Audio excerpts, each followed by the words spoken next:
एक ज्योतिर्लिंग ऐसा है जिसके बारे में बहुत कम लोग जानते हैं। ना ये काशी है, ना ये केदार है, ना ये महाकालेश्वर है। 12 ज्योतिर्लिंग में इसका नामो निशान भी नहीं है। अगर इन 12 ज्योतिर्लिंगों की ताकत को इकट्ठा किया जाए, उतनी ताकत उस केवल अकेले ज्योतिर्लिंग में है। इसके बारे में सबको पता होना चाहिए। आइए मैं आज आपको इसका एड्रेस और इसका रहस्य समझाता हूं। सबसे पहले रहस्य जानते हैं।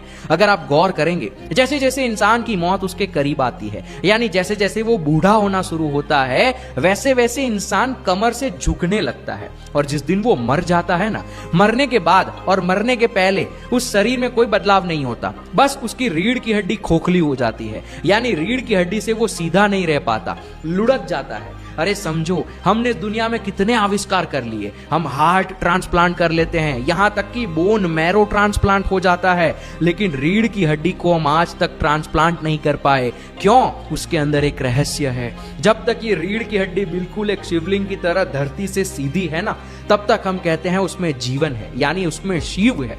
जैसे ही शिव इसको छोड़ के चले जाते हैं, जीवन निकल जाता है, वैसे ये रीढ़ की हड्डी लुढ़क जाती है। और अब हम क्या कहते हैं? उस शरीर को शव कहते हैं।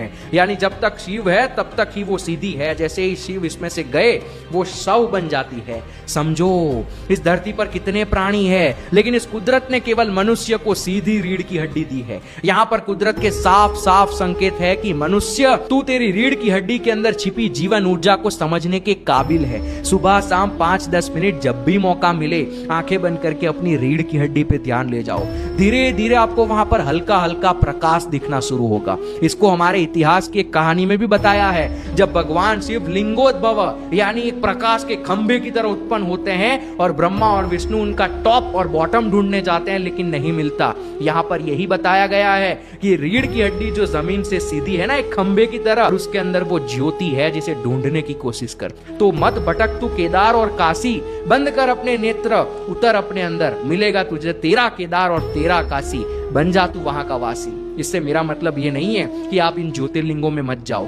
ये ज्योतिर्लिंग ऐसी जगह पर है कि अगर आप वहां जाकर बैठो और आंखें बंद करो, अपनी रीढ़ की हड्डी पे ध्यान लगाओ, तो आपको आपके अंदर की ज्योतिर नजर आएगी। तो यहाँ ये बुलावे में मत पड़ो कि मैंने इतने ज्योतिर्लिंग कर लिए, तुमने कितने किए।